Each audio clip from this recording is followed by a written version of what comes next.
सन्माननीय महाराष्ट्राच्या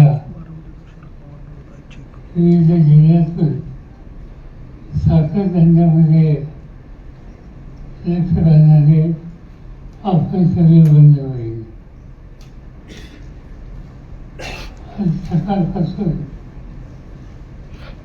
एका महत्त्वाच्या विषयावर या ठिकाणी चर्चा चालू आहे. अनेक जाणकारांनी त्यांची मतं मांडली आणि त्यांच्या ज्याचं आहे ते तुम्हा सगळ्यांच्या समोर मांडण्याच्या उद्देशी काळजी चौघांनी साखर धंद्याच्या अडचणी याचा उल्लेख या ठिकाणी हा एक महत्त्वाचा धंदा आणि महाराष्ट्र उत्तर प्रदेशच्या नंतर त्याचं एक महत्त्वाचं राज्य जवळपास 200च्या आसपास आज महाराष्ट्रामध्ये आहे. आणि जे प्रश्न उभे राहिले त्या प्रश्नाचा नेतृत्व करण्याचा अधिकार त्यांच्याकडे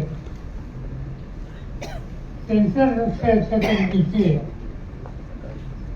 याची संख्येची स्थिती माझ्या संख्येचा होणार. मला आठवतंय कधी बोलायचं सोडून दिलं पण गेले अनेक वर्ष साखर संघ असो वसंतदादा सुरू संस्था असो या सगळ्या संस्थेमध्ये वार्षिक सभेमध्ये माझ्या भाषणामध्ये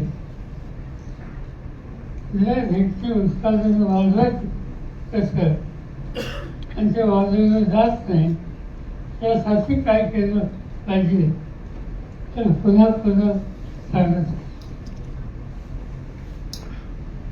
पण त्याचा हवं तसं त्या प्रश्नाकडं लक्ष दिलं जात आहे असं मला दिसतं. आज बघा अतिशय चांगलं प्रेझेंटेशन आज या ठिकाणी आयोजित एक संस्था कृषी विकास प्रतिष्ठान 1971 साली स्थापन केली आणि ती संस्था गेल्या अनेक वर्ष कधी अप्पासाहेब पवार कधी राजेंद्र पवार या सगळ्यांच्या कष्टानं एक महत्त्वाची संस्था आहे. आणि ही संस्था West Indian sugar mill association यांनी ऊस उत्पादकांना अस्वस्थ करणारा जो विषय त्यासाठी या ठिकाणी हे चर्चासत्र आयोजित केलं. मला आनंद आहे याच्यात अनेकांनी सहभाग घेतला. पण नाराजी माझी याची वेगळी. आज आनंद या ठिकाणी आहे की तरुण पिढी मोठ्या संख्येनं उपस्थित. पण या सगळ्या क्षेत्रामध्ये ज्यांच्याकडे स्थानिक नेतृत्व आहे ते किती लक्ष घालतात.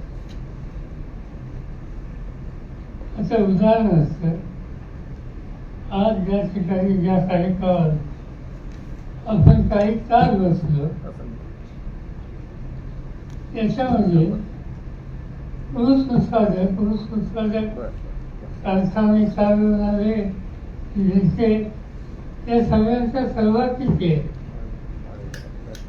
या ठिकाणी आपण असं बसलं इथून 20 मैला 3 कारखाने हे फक्त बारामतीचं आणि पलीकडे दम लागेला तर तिथे आणखी 2-3 कारखाने येत्या 30-35 महिन्यावर साखर धंद्यामध्ये नेतृत्व करणारा जो वर्ग आहे त्या भागाचा त्यांचा सहभाग किती. त्याचा अर्थ आहे की असे प्रश्न गांभीर्याने घेतले होते त्याच्याकडे आमच्या पिढीचे लक्ष नाही आणि त्यावर ही स्थिती आज या ठिकाणी येईल आणि हे बदललं पाहिजे. कसं बदलायचं, काय बदलायचं त्यासाठी हे राष्ट्रीय चिन्ह त्याचा निकाल आलेला घोषण करू. आज नवीन नवीन तंत्रज्ञान हे कसं तुमच्या घरात पोचवतं त्याचा विचार करतो आणि गेले वर्ष दीड वर्ष दुसरी बुद्धिमत्ता AI या विचाराच्या संबंधी अधिक काय करता येईल या दृष्टीनं आम्ही प्रयत्न करतो. त्याच्यामध्ये अनेक विषय आहेत. आज आपण तुमचाचा विचार करतो तर AIच्या मार्फत जास्त केळी असो, डाळिंब असो, अंजीर असो, कांदा असो, तूर असो, भाजीपाला असो, या प्रत्येक क्षेत्रात जाता येईल. आज आपण साखर धंद्यामध्ये जागतिक पातळीचं तंत्रज्ञान हे कसं पोसायचं याचा विचार करतो आणि त्याचं महत्त्वाचं कारण ऊस शेतीमध्ये काही समस्या झाल्या. त्या समस्या लागवडीचा योग्य कालावधी, योग्य जात कोणती त्याची निवड, दिवसेंदिवस कमी होत चाललेली जमिनीची सुपीकता आणि उत्पादन, प्रचंड प्रमाणात होणारा खताचा आणि औषधाचा वापर, ऊस शेतीमध्ये होणारा पाण्याचा अतिरेकी वापर, कीड आणि रोगांचा वारसा प्रादुर्भाव, मातीची घसरत चाललेली गुणवत्ता, ऊसामध्ये रिकव्हरी किंवा साखरेचं प्रमाण कमी होणं, तोडणीचं हार्वेस्टिंग ट्रान्सपोर्ट याचा कालावधी ठरवताना येणाऱ्या अडचणी आणि दिवसेंदिवस पर एकर होणारी कॉस्ट, दर एकी वाढणारं उत्पादन खर्च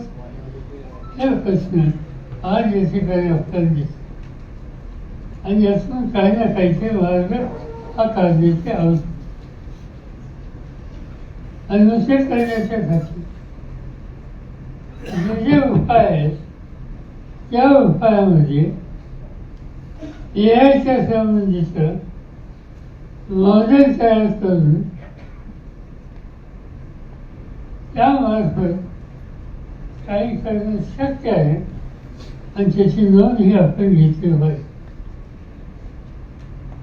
याची काळजी आपण जर घेतली तर ऊसाचं उत्पादन 40% वाढवायला आणि साखरेचा उसाला वाढवण्यासाठी जी काही काळजी घ्यायची ती घेतली तर माझी खात्री आहे की त्याचे इकॉनॉमिक्स हे बदलायला मदत होईल आणि हे इकॉनॉमिक्स आपल्याला बदलायचं आणि ते करायचं असेल तर हे आधुनिक तंत्रज्ञान याच्याकडे दुर्लक्ष करून चालणार नाही आणि ते करायचं असेल तर आपण काही निर्णय घेतले पाहिजे आणि त्या निर्णयाला AI तंत्र हे अत्यंत उपयोगी असं ठरणार आहे. आज कृषी विकास प्रतिष्ठानने काही शेतकऱ्यांची निवड केली, त्यांना सहभागी करून घेतलं, त्यांना रोज मोबाईलवरून सूचना द्यायची पद्धत सुरू केली आणि अनुभव असा दिसतो की उत्पादन हे दिवसेंदिवस वाढतंय आणि त्याचे परिणाम हे एकंदर शुगर इंडस्ट्रीवर साखर धंद्याच्या अर्थशास्त्रावर अनुकूल झाल्याचं राहणार. जे काही प्रयत्न केले त्याच्यामध्ये AIचे संच आणि नॉन AIचे रूल्स याची तुलना ही त्या ठिकाणी करण्याचा प्रयत्न केला. त्याचा उल्लेख या ठिकाणी आधीच्या वर्षांनी केला की 86 होती.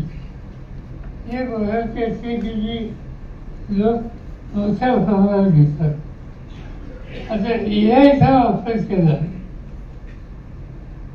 आणि त्यांनी 86 होती ही जर घेतली तर 110 टनाचं उत्पन्न मिळालं आणि नॉन AIचे असेल तर 80. खरं म्हणजे यापेक्षा सुद्धा सुधारायला इथं खूप असा प्रत्येक वर्षाची सांगते की AI 24 तास करू शकतो आणि हे करायला पुढाकार घ्यायची गरज आहे. आणि हा पुढाकार घेण्याच्यासाठी सुरुवात इथं कृषी विकास प्रतिष्ठान यांच्या मार्फत आहे. आता इथं सांगायचं नाही. इथं जे प्रमुख आहेत त्यांची वेस्टर्न इंडिया संस्था आहे. या ठिकाणी पाटील साखर संघाचे अध्यक्ष आहेत. नॅशनल शुगर फॅक्टरी त्याचे अध्यक्ष होते. आता ते गेले हर्षवर्धन ते याच्यामध्ये आहेत. वसंतदादा शुगर इन्स्टिट्यूट ही याच्यामध्ये सहभागी होईल.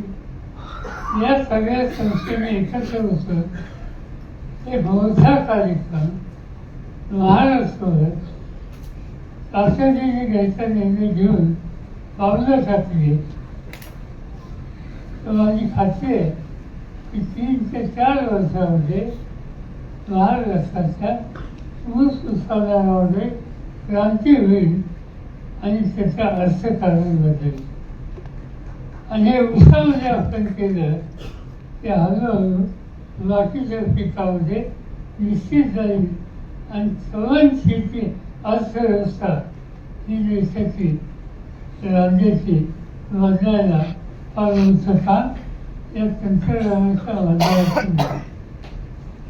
आजच मला सकाळी हे सगळं पुस्तक आत्महत्या होत्या. माझ्याकडे शेती खाता आल्याच्या नंतर ते प्रमाण कसं कमी करायचं त्याच्यात अनेक निर्णय आम्ही घेतले. त्याचा फायदा झाला आणि आज पुढे एकदा आत्महत्या ज्या कमी झाल्या असत्या त्या अलीकडे वाढतायत असं चित्र दिसतं. पण ती तरुण कधी यशस्वी व्हायची असेल तर या सगळ्या महत्त्वाच्या संस्था राज्य सरकार आणि केंद्र सरकार यांना या कामात खर्च घालायला आर्थिक मदत करते. आणि अशा अनेक गोष्टी आहेत. शुगर डेव्हलपमेंट फंड मला आठवत आहे 10 वर्ष शुगर डेव्हलपमेंट फंड त्याचा अध्यक्ष मीच असतो. अनेकांना मदती करता येईल. आता आपण निर्धार करूया जे काय ऐकलं ते इथं शोधायचं नाही, ते शिवारच पोचवायचं. याप्रमाणे प्रयत्नाची पराकाष्ठा आपण सगळे मिळून करू आणि त्याला तुम्हाला सगळ्यांची साथ मिळेल. लोकशाही मराठी ऐका, पहा, जागरूक रहा.